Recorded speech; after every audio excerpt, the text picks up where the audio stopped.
from all, to all, with all, for all, through all. We thank the gods of creation. We thank the ancestors. We thank the forces of nature.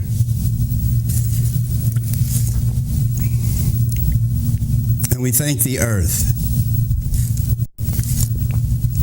We thank them for their direction, their protection, their guidance, for keeping us, showing us, allowing us to know and enjoy life to its fullest, now and later. Black people who once loved with the slow march of time.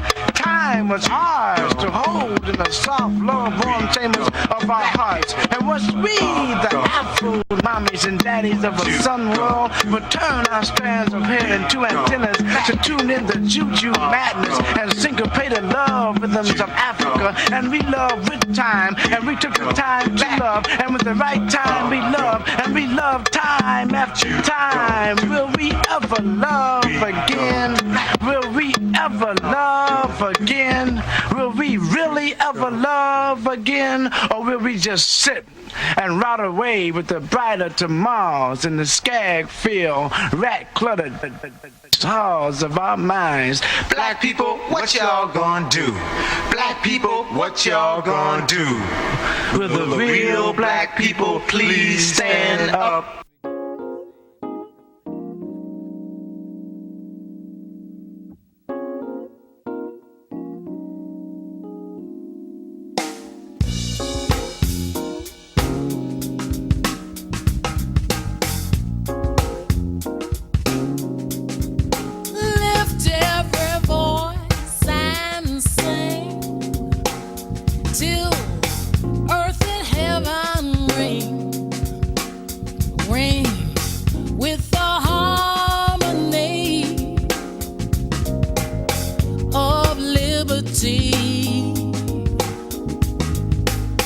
Let our rejoicing rise high as listening skies. Let it resound loud as the rolling sea.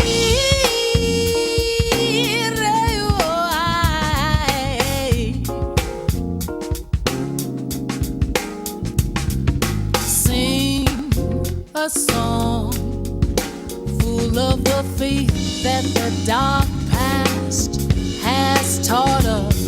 Sing a song full of the hope that the present has brought us, facing the rise. Jumbo Habari, and welcome once again to Our Story, the program that makes being black positive, relevant, desirable, and true to a lost nation in America. A program that speaks to the historical significance of the original people of the earth. Our Story Network takes pride in setting itself away from other programs that centers on entertainment or rhetorical mumbo-jumbo that misdirects your attention onto other things that causes you to exhaust your resources and renders you brain dead. It is Our Story who talks about commitment to you and your people. It is Our Story that champions the reestablishment of the black genius that once ruled the world. It is Our Story that focuses you in on the rewards of black advocacy, black activism, and black involvement, and black power. It is Our Story that encourages survival of the black race and solicits your involvement to that end. Black folks must remember race first is the call of the day, and we as a people must. I say must take the pledge if we, the people of the original race, expect to survive. As I take the many lessons I have received over the years and reflect upon them by sharing these lessons with my brothers and sisters, I realize the power that we as a people possess for the most part has gone unnoticed. The masses of black folks who have been rendered lost and disenfranchised from the meaning and mission our creators intended for us to embrace is all but depleted. It is because of the mission and meaning of the life of our ancestors that I realize how blessed as black people we really are. What fascinates me are the many gifts I have been granted, which allows me to distribute the information onward to you. As always, that message begins and ends with the importance of blackness. Say it loud, I'm black and I'm proud. Greetings, friends, comrades, family, the inquisitive onlookers, and our beloved viewers. Welcome, welcome, and welcome to Our Story Network. We thank you for being with us this evening, and we trust you will take something of value away with you after the program. That is the aim and goals of Our Story Network, the network that leads the pack in modern-day communication and ancient and modern-day education. I say ancient and modern education because of the many errors we have found in the translations and interpretations of ancient records. The modern revelations by new black scholars have opened the window of discovery that has allowed the truth and knowledge originally disseminated by the black masters of education to flourish once again. This is one of the stumbling blocks that has kept black people from rebuilding their greatness and recapturing their birthright. Good evening, brothers and sisters. Welcome to Our Story Network, the program that gives you the opportunity to hear the subjects other shows shy away from. Subjects that are necessary for the black community to grow and mature as a healthy entity. The black community must move from the feel-good conversations, the sugar-coated dialogues that denies the truth, that penetrates the lies, that covers up the danger and damage that our community struggles with. Tonight, we are going to approach the subject of commitment, love, and responsibility. Now, many of you will see tonight's program as being an excuse for greed and criminality. But believe me, tonight will change many of your minds when we examine what heartache brings when dreams are shattered. I know many of you will disagree with me, but commitment has everything to do with the ability to function and deliver the necessary work that brings about productivity.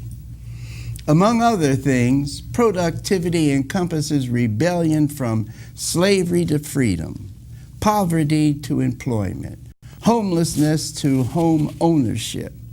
Just a few examples that moves commitment into action. We must be honest with ourselves as black people. Embracing a culture that is foreign to the black family is at the root of most, if not all, of the problems within the black community and the black family. The term criminality is defined by a group of people who have used criminality as a way of life over an extended period of time. Criminality is whatever you want it to be if you are in control of the system that enforces justice over criminality. Must remember you that slavery was once a legal entity in the United States. It wasn't until white folks wanted to change the balance of trade for America from the production of agriculture to the production of industrial goods and services. Slavery was just a bargaining chip to turn the tide of the northern industrialists against the southern planters. And today, we as blacks are still used as pawns in a commodity market built on the backs of slaves. I can point to the 13th Amendment, the prison to pipeline educational system, the continual claims of treaties that are always broken, as well as the reality of the continued existence of racism, white supremacy. As we go through the topics tonight, I want each of you to consider all corners you have shared or bent in the laws or rules and regulations. America is full of bending rules and regulations, cutting corners, and rationalizing why it is better not to follow the law as opposed to following the law. Tonight, we have a familiar face with us, a strong black sister who has co-hosted our story many times. Many of you have heard her story and supported her activities to free her husband from prison. Tonight, I want Fox Rich to do the honors of introducing our guests and have her guests to give us their position and thoughts of the day. Without any more fanfare from me, I introduce Fox Rich, the hardest working sister in New Orleans. Welcome, Fox. Oh, Brother WC, I cannot begin to tell you how delighted and honored I am to be here on the set of Our Story again and to be able to share with the Our Story family. I have truly missed all of you because this family is a special family to the Richardson family. And tonight I do indeed have the honor and the distinct pleasure of introducing to you all who have supported us, who have cheered us on, who have just listened to us bemoan our injustice. It is my honor to introduce to you the gentleman we have been waiting on, who has been home from prison for 193 days today. My husband, my high school sweetheart, my baby daddy, my Mr. Everything, Rob Rich. Thank you for having me on the show today. Man, this has definitely been an amazing day today. I mean, just coming to Our Story right. was like your whole. Rob has never been to New Orleans before he moved here September 20th when he was released from prison. But as soon as he got here, he wasn't even out the car good before somebody was walking down the street greeting him with open arms saying, "Welcome home." Right. There was somebody he didn't know, right? And so he gets to the studio today, and everybody's like, "Yeah, brother, welcome home." Right. So yeah, it's been great. I mean, every day has been a welcoming day. Like I said, I've had an opportunity to hear about the show, read about the show, saw pictures about the show, saw many of the faces and so forth that were associated with the show. But to finally be able to put faces with names and to have a seat on the show as a subject on the show is indeed an honor and a privilege. Well, we're glad to have you. And I mean, I've always given a lot of credit to your wife, Fox, because this is a woman who was never tired, never aching, never in any awkward position that would cause her to slack off or misdirect her mission. Mm-hmm. I mean, she kept us all informed and aware and gave us tasks to do that was necessary to get us to this point in time where we are today. That's right. So she is a phenomenal woman. That's right. She is a woman who makes up her mind to do something and she gets it done. That's right.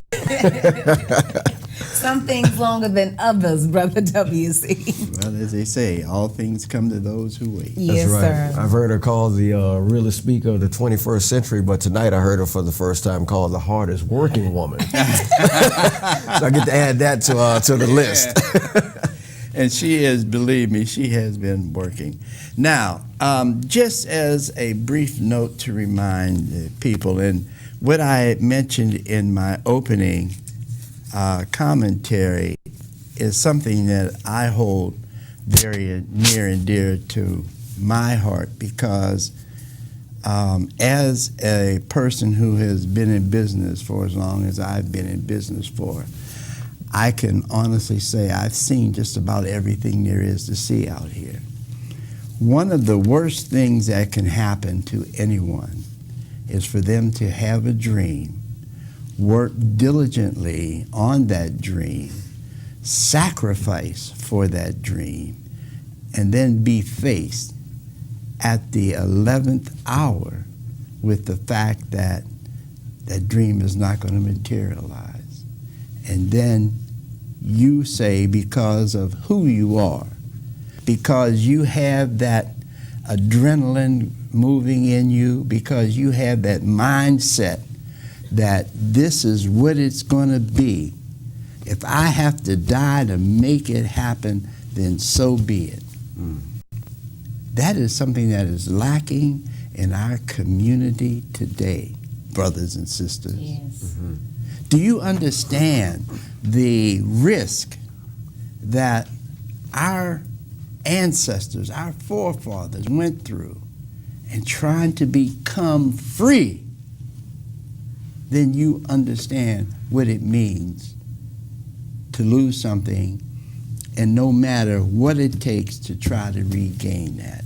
So I take my hat off to Rob and Fox for having that kind of commitment to themselves and to the community. So I wanted the listeners to totally understand what I was speaking about when I was talking about criminality. There is no business operating in America today, and for the most part around the world, but I'm going to speak what I know. There's no business in America today operating that hasn't broken a law, bent a rule or regulation, or just out and out jacked somebody. None.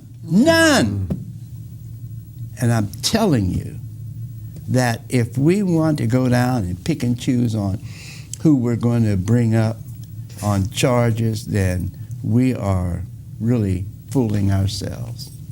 So, as a way of giving a little history as to what put us in this situation, give us your impression on what happened. You, Rob, I mean, you've heard this story from me. Yeah, they have. I'm going to tell you. I'm going to give them you today. Wow, okay.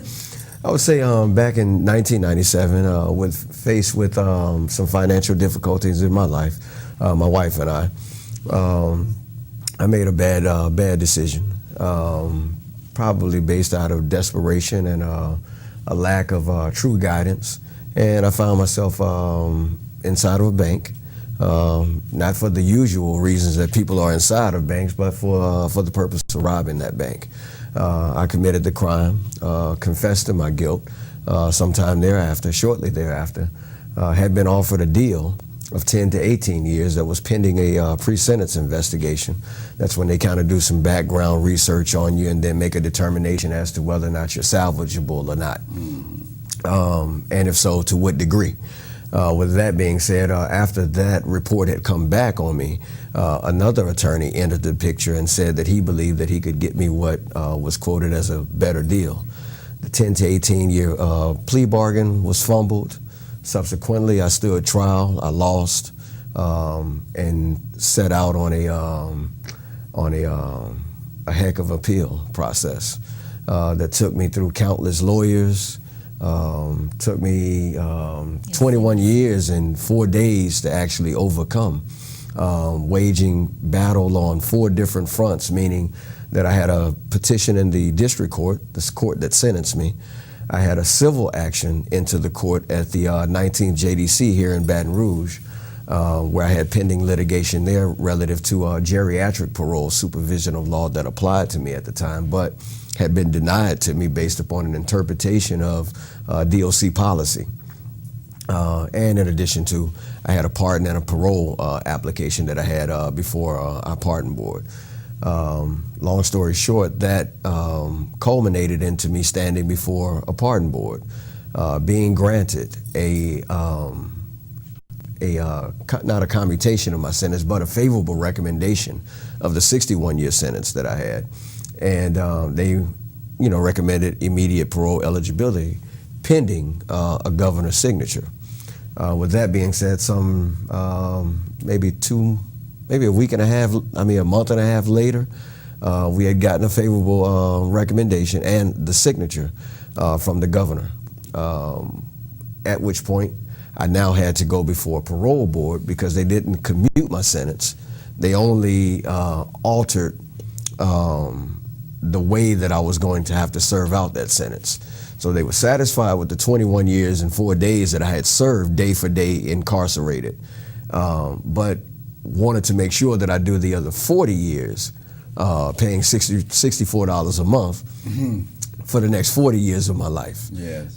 So society pays on the front end, and then now me and my family are going to continue to pay on the back end for the next 40 years. But you know, it leaves us on another battleground right now. So getting out of prison was a battle won, but it was not necessarily the war. The war is still waging. We're still on the battlefield, and we're still on the front line. So we're not going to rest until not only this 40 years is off my family's back, but until some of the brothers who I left behind are brought into a just situation where they are going to be given and granted the relief that they have been denied. And that is not just the brothers, but not just the sisters, but even our children that are incarcerated as well. You know, there are some 2.3 million of us incarcerated, our adult population throughout the United States, and there's no reason for it.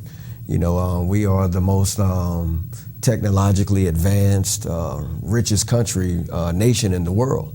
And to think that in 2018, that we think that prisons are some kind of way of still a fix-all or proper in this day and time, and that there are no alternatives to incarceration, especially when our citizens are showing that they are redeemable and can be salvaged. So I think that we need to start looking at alternatives to prison and start to imagine a world where prison is not, right, imagining a world without prisons. You know, it's interesting because I've talked many times here about why the prison system exists, especially in this country. That's right. And it's all because of the 13th Amendment that supposedly freed slaves, when it only transferred ownership from the private sector to the public sector. Right. So the prison system is nothing more than the slavery system reinvented. That's right.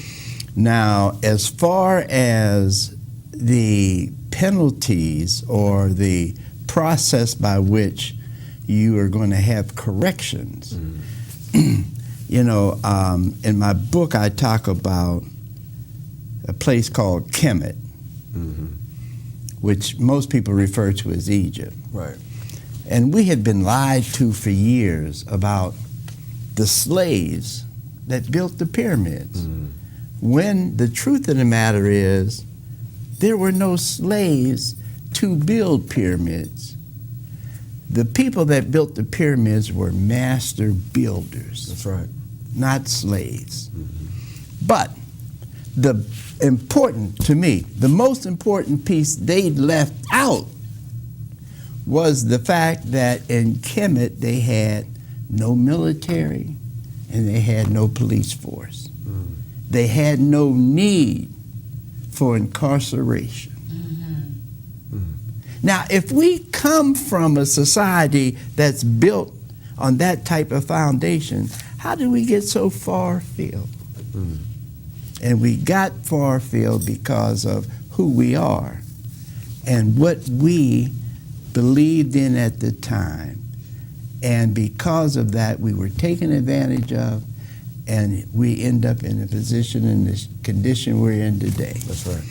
So, I mean, we have heard many, many times Fox make presentations on the need to get you free, and she always included other political prisoners as well. That's right.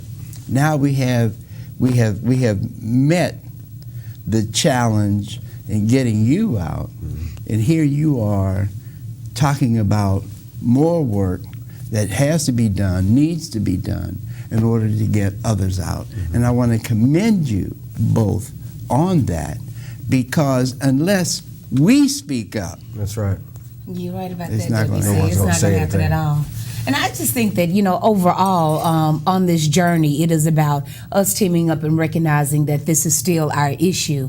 Even though my husband is free, he's still not free. He has 40 years of parole to do. And everybody that is familiar with this situation knows what that means. Yes. The other piece of that is how many people that we have just alone serving life on nonviolent offenses in Louisiana. There are almost 500 people in our state that are sitting on life sentences and they haven't taken anyone's life.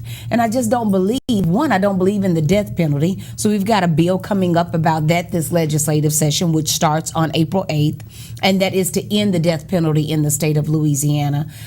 So I'm hopeful that we are in tune, and I just don't think that a poor state can spend all of that money trying to put somebody to death that will sit on death row for probably 20 years just going through appeal processes. And then when you couple that with the fact that we have the most exonerations in the world, in Louisiana, it's just those two just kind of don't go together. It's like oil and gas, So that's one of the bills we have coming up this legislative session with Promise of Justice initiative that we'll be helping push. And the other one that we're ebbing and flowing on is this geriatric parole, WC. The same bill that I've been talking about with that we were waiting on with my husband, only to get close to the 20-year marker and realize that they have, hoodwinked or bamboozled that opportunity for people who have served 20 years and are 45 years of age to have an opportunity to be heard from again.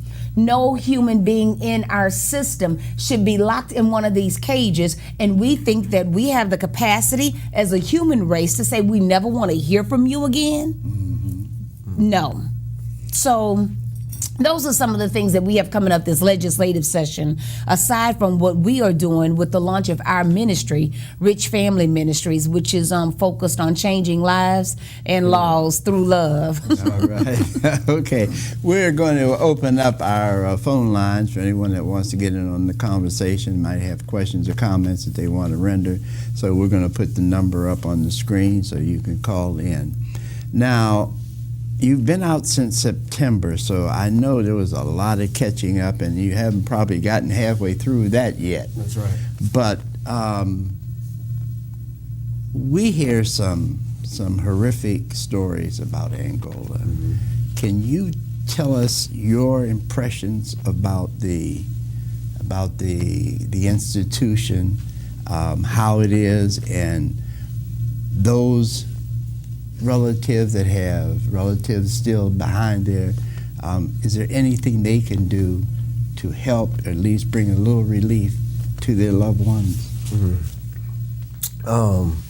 As you may mention, we have spoken about already on the show, and that is basically making the parallel or showing the continuous practice of jailing or locking away our people, just under a different name now. Mm-hmm. So as slavery was yesterday, slavery is much the same in this day and time, to where they work to try to divide our families or whatever. But as family members, we have to get to a point that we realize that we don't necessarily have the luxury to just write one another off, or to allow, we don't have the luxury to write one another off in the manner and way that we do. Unfortunately, and I know that this is not all on the family members, but I do know that for the 21 years and 4 days that I was housed at Angola State Prison, I've lived in several camps throughout the prison, and in every camp that I've ever lived in, there is probably about 10% of the inmate population that actually visits and has a regular visit. And when I say a regular visit, I'm talking about at least once every other month. So you're visiting at least 6 months out of a year. With that being said, and when you put that into context, you have about 6,000 men that are housed at Angola, and that's, putting it in round numbers. With that being said, you only have about 600 of those men that are going to have access to a visit every other month. Mm. So when you're talking about that, now you're talking about the fragments of people that are left inside of our jails and our prisons because of the fact that their families are no longer involved in that process. So it makes prison a very challenging place, apart from just the isolation and the separation from the outside world.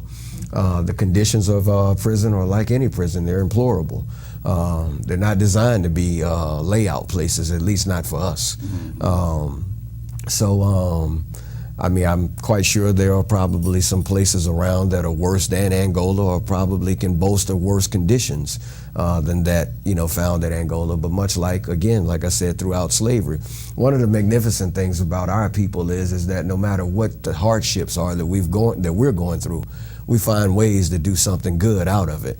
My wife, I don't know if she coined this phrase or if she borrowed it, but I think that after you use it a few times or whatever, then I think that you kind of gain the right to kind of use it freely at that point. Right. But she says that when we find ourselves with lemons, that we don't necessarily make lemonade, but we make lemon souffle pie. Oh, right. And when you're talking about going from making lemons to lemon souffle pie, then you're talking about being able to use a level of creativity that can be likened to that we've witnessed from our people, where we find ourselves in fields, but we can create hymns, or we can create songs of encouragement.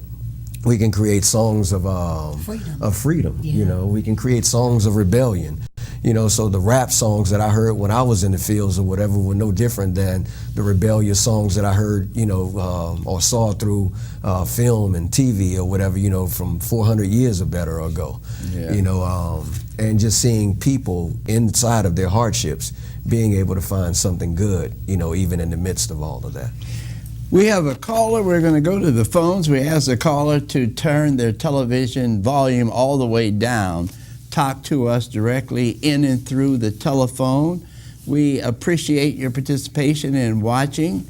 Caller, what is your question or comment? How you doing? WC. This is Mustang Sally. Wow, where have you been, Mustang? I see Welcome the pearls. back. I see the pearls. I love your pearls, baby. I heard about it on the radio.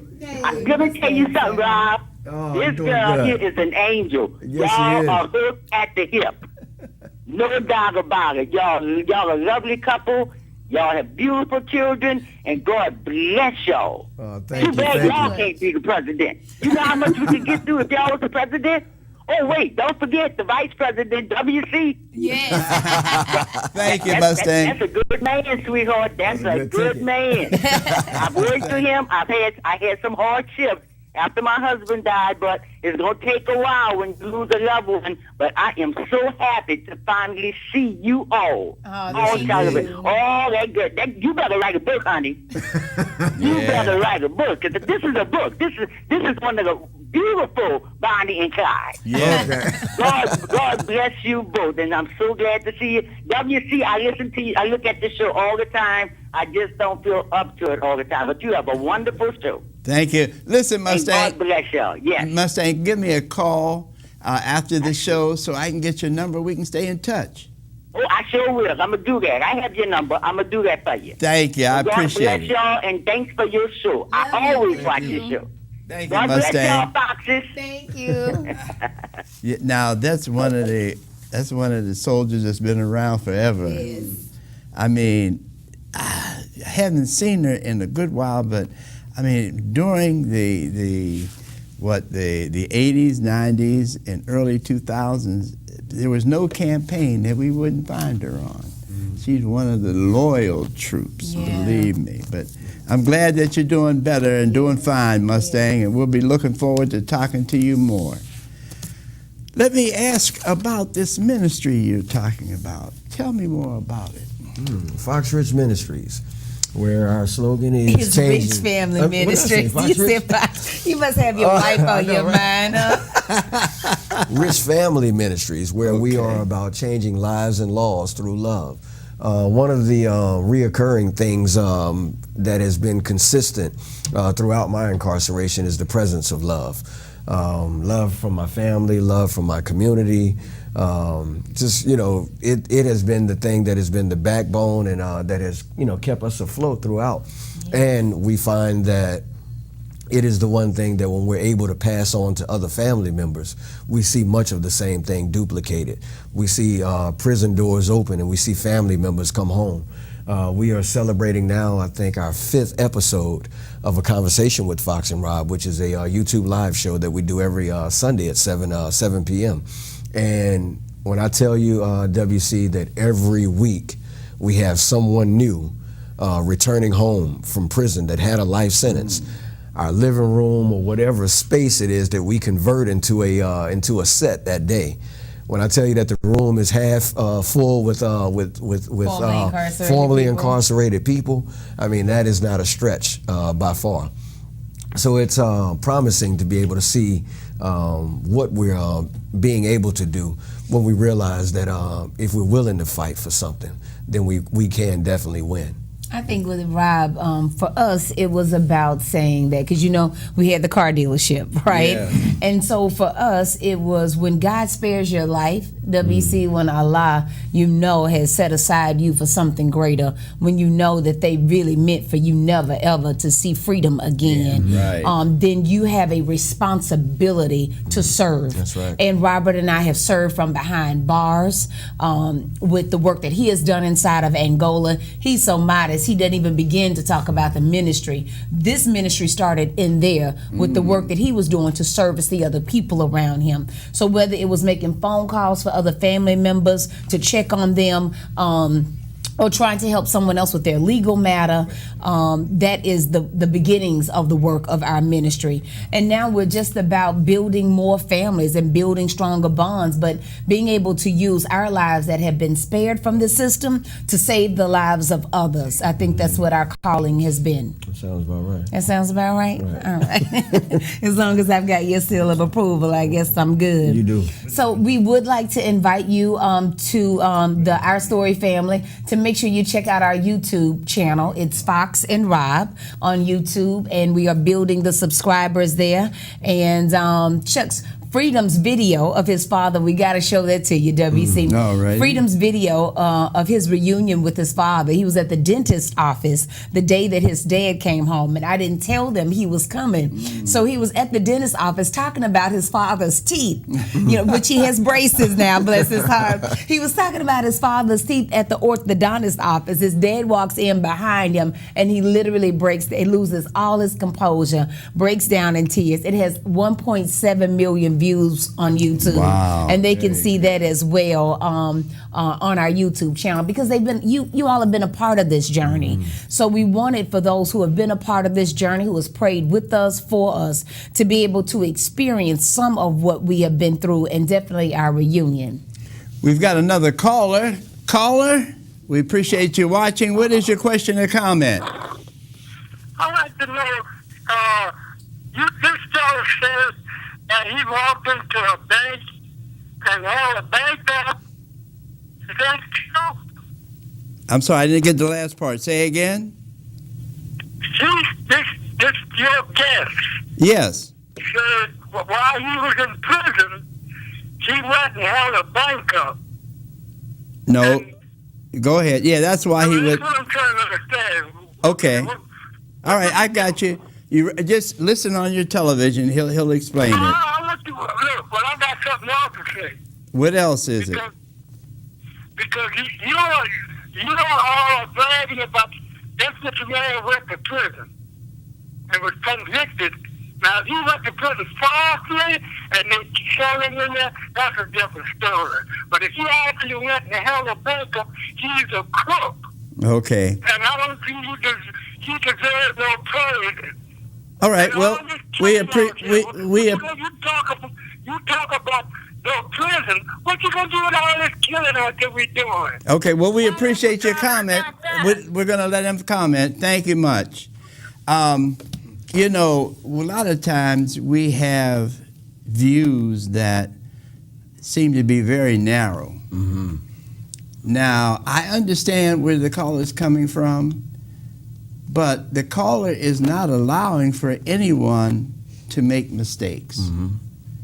I mean, Well, you know what they say, WC. What's that? The black overseer would beat us worse than the white ones would. yes, indeed. And so, you know, I mean, we got a president who's a known crook. I mean, we just don't call. I mean, everybody in his cabinet on his presidential campaign have all gone to prison and taken plea deals. So I don't think how we choose to throw our stones is interesting to me. Point in case, I was looking on the internet at the news on my way in, and the police officer, the former NOPD that beat up the Hispanic guy and called him racial names, today he was sentenced and he got 30 days suspended. Yes. In jail.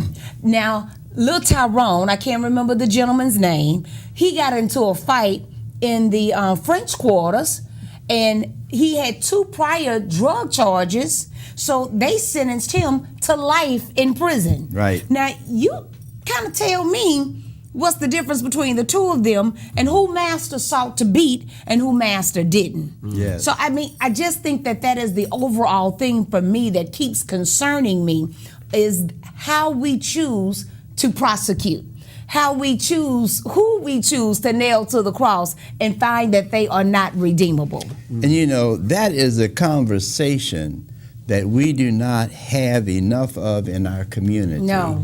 Because, first of all, we're taking the position that there's a group of perfect people and there's a group of non-perfect people. And the non-perfect ones we should just exile permanently and hold to the ones that do no wrong, which to me is a warped way of perfect thinking. people live in, because I had met one. I mean, you may not be going into a bank and demanding money, but maybe you're like the doctor that I saw in Baton Rouge that was arrested today for the 3rd time for molesting his clients. Yes. The 3rd time? Yes. How did that happen? Seems like the judge and the prosecutor in a case like that should be held Now, on they charges. should Yes. be brought up on how you let this man go 3 times and people have complained about him, and here he is again. You arresting him for the same thing? Yeah. Kind of crazy. One of the things that bothered me, Brother WC, about the caller is the level of hate that we seem to have for one another. Yes. Yeah. And I know that a lot of that has to do with conditioning that comes from hundreds of years before you and I were ever here. But with that being said, it speaks back to the thing that I made mention of earlier about how we have such a luxury to be able to throw people away. But as she was speaking, it made me think about something that I had read once coming from Dr. Cornel West. And he made a statement, and I'm paraphrasing it.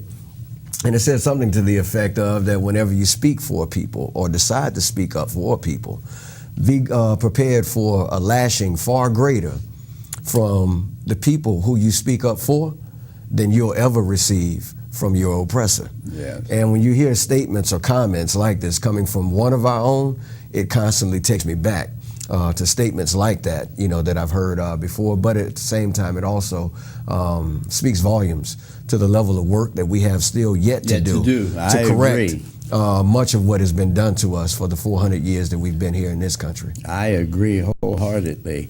And we ain't scared of no work. I know. You've proven that time and time again. We will work, doggone it. Especially for freedom. Yes, indeed. right.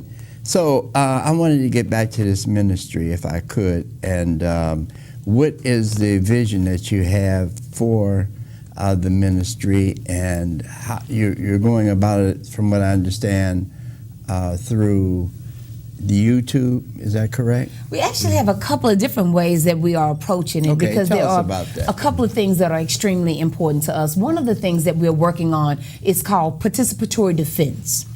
We call it a family justice hub, where we will train people in what is called participatory defense. And participatory defense is just some jargon that they've come up with for people that learn how to advocate on behalf of their loved ones. Mm-hmm. And so in 2 weeks, we're going to have a training. So people that have been calling Rob and I, blowing up our phone about how to help their loved one, how to get clemency granted, how to get the help that they need, they would want to come and join in on this training that we will have in 2 weeks. And they can reach out to us on any social media at Fox and Rob and send us a message about it, and we'll get you the information that you need. But we want to teach people how to go and advocate for their loved ones. Brother WC, many of us don't know that if your child was arrested, you have a right to reach out to the DA's office in defense of your loved one, and that there are certain rights that you have. The second thing that is really important to Robert and I is building strong Black families. I ain't got nothing against nobody else's family.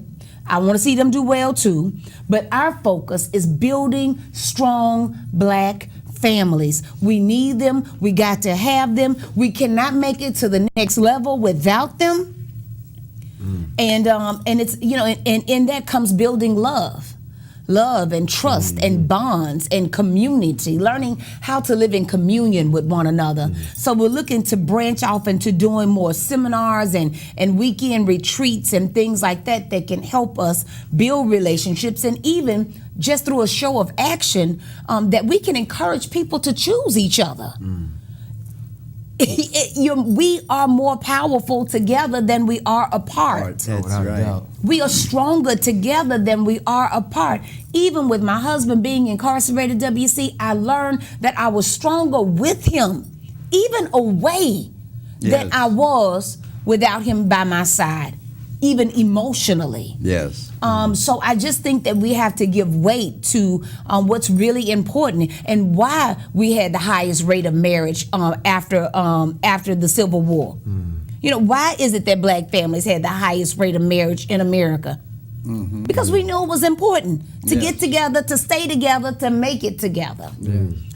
And you know, the reason that we have so many problems today with family in the Black community is we're embracing and mimicking what we see in the white communities. That's right. And we're talking about a community that at best, I mean at the very best, is losing 50% of their families.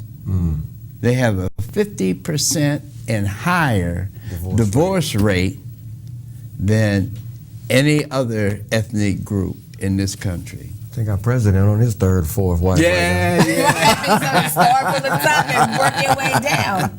I mean, but even aside from that, brother WC, I look at their children. Yes. You know, we are not, you know, since the 60s, Black women hadn't been in their households to raise their children. Right. And you see their children walking down the street and they are out of control. Yes, I And so agree. their whole family systems are disrupted. And then we're wanting to mimic that behavior, not understanding that, again, we are stronger together.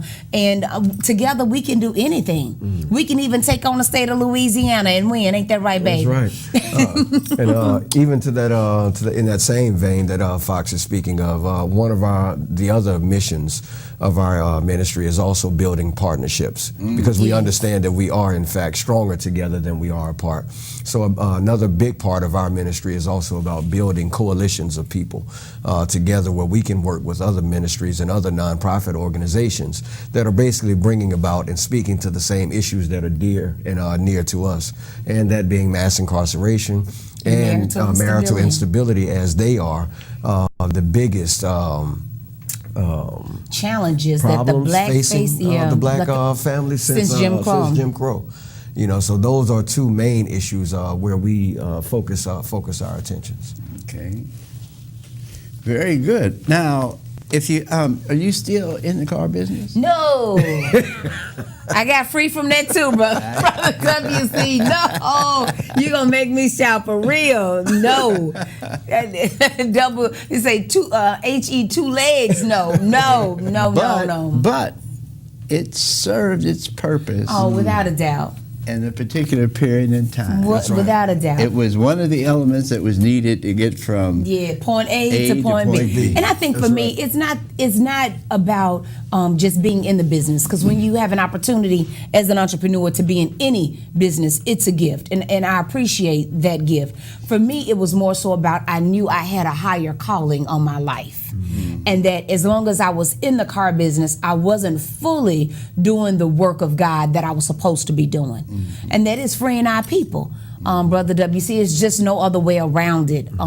That God spared my life, because remember, as I've shared on this show, the district attorney wanted to give me 40 years for dropping my husband off at the bank. And I'm sure that caller may think I deserve the 40 years in prison, and our 4 babies that were orphaned by incarceration. I guess they deserve that too.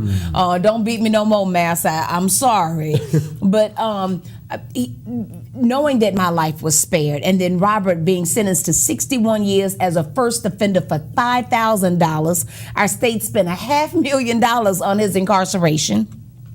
And had it not been, for the continued fight, for the continued belief, and then for those that circled around us, because they knew that this was the right thing to do as well, helping us to spare our lives and reunite our family. I just, when you've been called to do something, you got to do it, or nothing else you do gonna matter. That's exactly right. And Mustang Sally touched upon something that is very true.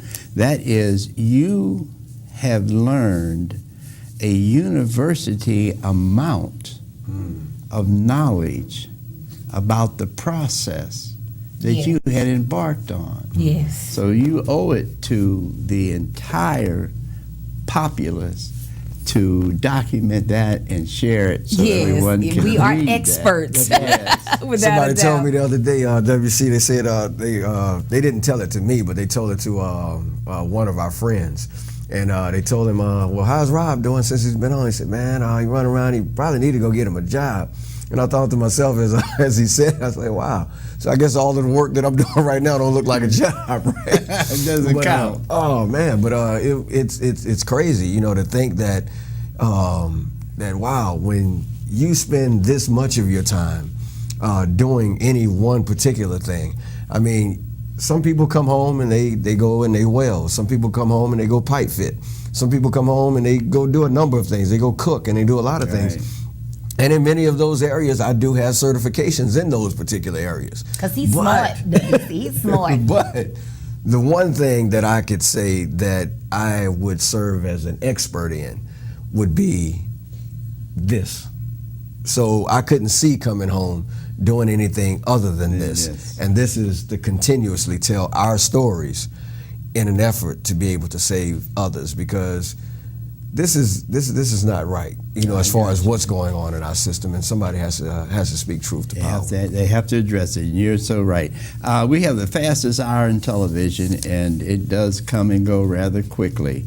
I do want to make mention of our new intern, Hannah, and I want to thank her for her help. And she's been with us a couple weeks now, and she is becoming proficient back there on the camera, and we want to thank her for her participation on our story, and we're looking forward to having her with us for a number of years.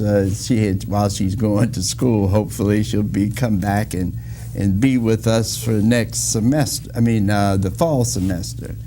But thank you, Hannah. Appreciate you and your work that you are providing for us here. I don't want our viewers to think I'm vain, but they did tell me they had something for me, and I would like to get it. Yes. I was definitely looking for a spot to interject right there.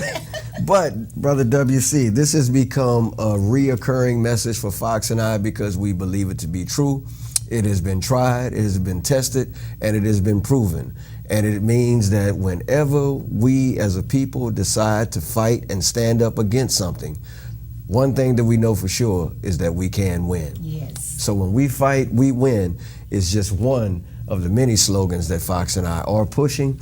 And we would like to give you one of the first of our t-shirts that we are now putting out in order to forward this message that when we fight, we win. We win. Well, yes, I want to thank you, my brother. Appreciate it. Yes, sir. Very much. And I will use this in good health and share it with the rest of the Look good world. on I you. know, right? Yes, indeed. Thank you very much. We're going to have to close out because we're at the end of the rope here, and it's time for us to move forward, give our listeners an opportunity to catch the next show that's coming on. But I want to thank both of you. I want to invite you back again. You mentioned you're going to do something of a seminar. If you put it on DVD for me, I will take a week and show it. Oh, great. So, Great. And anything else that I can do to help you in your ministry and in your work, please let me be one of the first you call. Thank you, Brother WC. Thanks so much for the invitation. Oh, you're quite welcome. Thank you, brother, for all of the things that you have done, not just for yourself and your family, but for all of us who need to know and understand, no matter how bad it can be, we can always make it better. That's right. Thank you both for that. I want to thank our viewers for watching and say stay strong. I want you to continue the fight, because if we give up, it's all over. Can't afford to give up. Stay strong, black folks. Stay involved, but most importantly, stay committed to blackness. Till we see you again, Uhuru Sasa Mgawa. Let us march on till victory is won.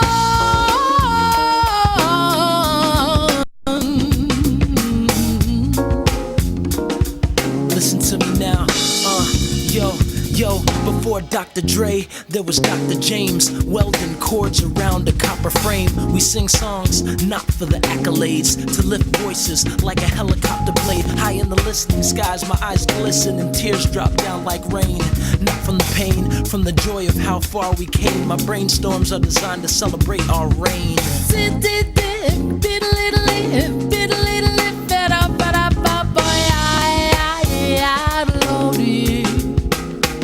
Yeah, when you put it in perspective, the collective, monuments erected, continents affected, presidents elected, ancestors making moves with the music we've been blessed with. We use it to keep communities connected. Through harmonies, a harmony is collected. Reaping the fruits our foremothers invested. Lift every voice till freedom has manifested. Come on, yeah, lift every voice till freedom has manifested. Come on, listen, lift every voice till freedom has manifested.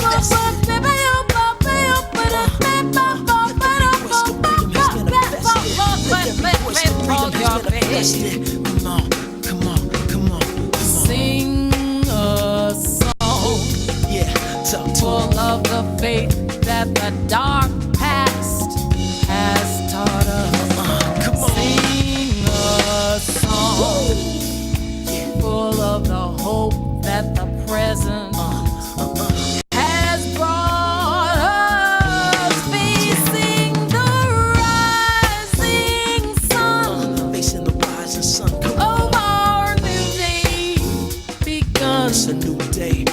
Let us march on Yeah. till victory is Yeah, won. until Till victory is This is won. victory music. Come on, I hope you feel it. Yeah, yeah.